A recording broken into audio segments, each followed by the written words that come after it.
অসাবধানতার কারণে আগুনে পুড়ে ছাই গোয়ালঘর সহ 6টি গবাদি গরু সহ ছাগল। এই ঘটনার জেরে চাঞ্চল্য ছড়ালো এলাকায়। ঘটনাটি ঘটেছে উত্তর দিনাজপুর জেলার করণদিঘি ব্লকের রসাখোয়া গ্রাম পঞ্চায়েতের গোপালা গ্রামে। বাড়ির মালিক আব্দুল তপো জানিয়েছেন, মশা তাড়ানোর জন্য রাতে গোয়ালঘরের মধ্যে ধোঁয়া দেওয়া হয়, সেখান থেকে আগুন লেগে যায়। রাতে ঘুম ভাঙলে দেখা যায় ঘর থেকে ধোঁয়া বেরোচ্ছে। তারপর চিৎকার চেঁচামেচি করলে পরিবারের লোকজন সহ এলাকাবাসী ছুটে আসে, কিন্তু আগুনের তীব্রতা এতটাই বেশি ছিল যে মুহূর্তের মধ্যে আগুনে পুড়ে ছাই গোটা গোয়ালঘর। ঘরের মধ্যে থাকা গবাদি পশু মারা যায়। এই মর্মান্তিক ঘটনায় শোকের ছায়া নেমে আসে পরিবারে। বেশ কয়েকটি গবাদি পশু আহত হয়। গবাদি পশু পালন করেই সংসার চালিয়েছিলেন দম্পতি। গবাদি পশুগুলো মারা যাওয়ায় নিঃস্ব হয়ে পড়েছেন তারা।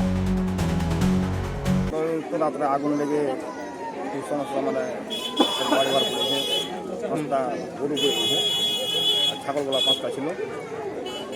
আর কোনো জিনিস বাঁচাবাঁচি যায়নি, সব কিছু মেরে গেছে। মানুষের ক্ষতি হয়নি, বিষয় ছাগলের আর গরুরই ক্ষতি হয়েছে, প্লাস আরও অন্য নতুন সামান ছিল ওগুলো সব চলে গেছে। 12:15 আমরা উঠেছিলাম রাত্রেবেলা উঠে দেখছি হঠাৎ আগুন, বাঁচা সম্ভব না, এমন আগুন আছে যে আগুনের পাশে ঘুরতে পারছিলাম না। প্রশাসনের কাছে কোনো খবর হয়নি।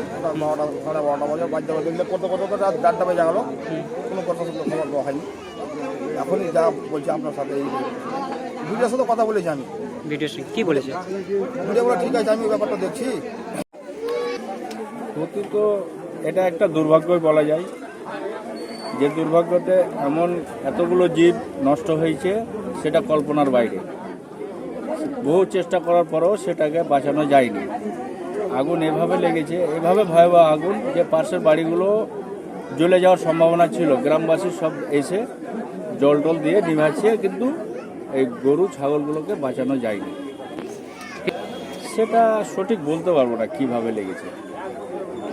কারো রাত্রের ব্যাপার, যেটা দেখা হয়নি সেটা কিভাবে বলবো।